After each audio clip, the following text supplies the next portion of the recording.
ഈ തേനീച്ച നല്ലപോലെ കുത്തുന്നുണ്ട്. അതുകൊണ്ട് സ്വല്പം പുക കൊടുക്കുകയാണ്. കരിഞ്ഞോടിയിലാണ്. പക്ഷേ കണ്ടിൻ്റെ തേൻ കണ്ടോ, തേൻ കട്ട കണ്ടോ? ഇങ്ങനെ തേൻ കട്ടയായിട്ട് നമ്മൾ കൊടുക്കുന്നുണ്ട്. നമ്മുടെ വീട്ടിലുള്ള തേൻ, നമ്മുടെ കരിഞ്ഞോടിയിൽ നിന്ന് തേൻ ഇങ്ങനെ ബ്രെഡായിട്ട് വരുന്ന ഹണിക്കോമ്പ് വെച്ച് ഹണിക്കോമ്പായിട്ട് കൊടുക്കുന്നുണ്ട്. കണ്ടോ, ഇത് കണ്ടോ?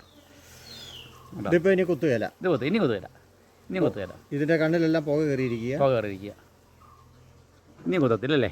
ഈ തട്ടയിൽ വെക്കുന്നത് നമ്മൾ തട്ടയിലെല്ലാം എപ്പോഴും ചെത്തിയെടുക്കണം. അല്ല, ഈ അടപ്പയിൽ വെക്കുമ്പോൾ ചെത്തിയെടുത്തിട്ട് വേണം അടുത്ത തട്ട് വെച്ച് കൊടുക്കാൻ. ഓക്കെ. അടുത്ത തട്ട് വെച്ച് കൊടുക്കുമ്പം ഈ ഒരു 4 ഫ്രെയിമിൻ്റെ ആവശ്യമേ ഉള്ളൂ. 4 ഫ്രെയിമിൻ്റെ ആവശ്യമുള്ളൂ. അതിനെ 4 ഫ്രെയിം വെച്ചാൽ അല്ലെങ്കിൽ ചെറിയ കാട്ടായിരിക്കും നമുക്ക് കിട്ടുന്നത്. ഇത് വീർപ്പിക്കുകയും ചെയ്യും. നല്ല വീർത്തിരിക്കും. പിന്നെ വേറെ ടെക്നിക്ക് ഉണ്ട്. ഇത് ഈ പിന്നെ റാണി മുട്ടയെടുത്തുമില്ല വീർപ്പിച്ചാൽ. അതെ, ആ സെല്ലിന് നീളക്കൂടുതലായിരിക്കും. അത് നല്ല ഐഡിയ. ഇങ്ങനെ വെക്കും. ഇനി അവനെ അഴിച്ച് ഇത് കട്ട് ചെയ്തൊക്കെ മാറ്റുക. ഓക്കെ. കട്ട് ചെയ്യുന്നില്ല. ഓക്കെ, ഇത് കണ്ടോ, കുത്തുന്നു കണ്ടോ? നല്ല രസമാണ് കുത്തുന്നു കേട്ടോ. കണ്ടല്ലോ.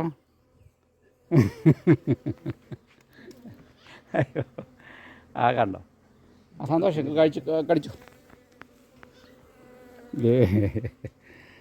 കരിഞ്ഞോടിയൻ തേനീച്ചയാണ്. നല്ലപോലെ കുത്തും.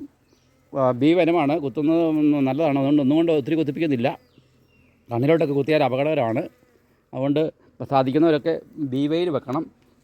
ഞാനും പോലെ ചേട്ടനും ഇതിൻ്റെ ആൾക്കാരായതുകൊണ്ട് കുത്തിയാൽ അധികം പ്രശ്നമില്ല. കണ്ടോണം. ഓക്കെ.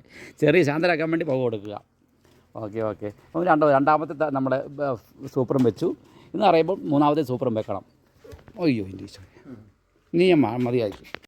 മറ്റേ ഈ തേനീച്ച കൂടുതൽ നമ്മളെ ആട് ചെക്ക് ചെയ്യുമ്പോഴേ, ഈ പുതുതായിട്ട് പിടിക്കുന്നതൊക്കെ ചെക്ക് ചെയ്യുമ്പോൾ എന്തെല്ലാം കാര്യമാണ് നമ്മൾ ശ്രദ്ധിക്കേണ്ടത്? നമ്മൾ പുതിയ ഒരു കൂട് നോക്കി കഴിയുമ്പോൾ അതിനകത്ത് മുട്ടയുണ്ടോ, അതിൻ്റെ റാട്ടിനകത്ത് മുട്ടയുണ്ടോ നമ്മൾ പ്രത്യേകം നോക്കണം. ആ റാട്ടിനകത്ത് മുട്ടയുണ്ടെങ്കിൽ അത് ക്രമമായിട്ടുള്ള മുട്ടയാണെങ്കിൽ അതിനകത്ത് റാണിയുണ്ടെന്ന് നമുക്ക് ഉറപ്പിച്ചാൽ മതി. വേറെ റാണിയെ നമ്മൾ തേടുകയൊന്നും വേണ്ട. ഈ കൂട്ടിനകത്ത് റാണിയുണ്ടോ ഇല്ലെന്ന് സാറിനൊക്കെ അന്വേഷിക്കും. അതെ. മിക്കവാറും ആൾക്കാർക്ക് ഈ റാണിയെ തിരിച്ചറിയാൻ അറിയത്തില്ല.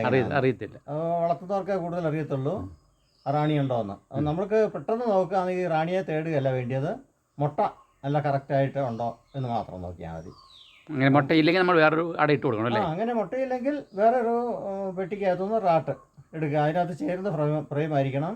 എല്ലാ നമ്മുടെ പറമ്പിൽ വെക്കുന്ന എല്ലാ കൂടിനും ഒരേ അളവായിരിക്കണം. അല്ലെങ്കിൽ ഫ്രെയിം അങ്ങോട്ടും ഇങ്ങോട്ടും മാറാനൊക്കെ അത് പ്രത്യേകം നമ്മൾ ശ്രദ്ധിക്കേണ്ടി. ഓക്കെ.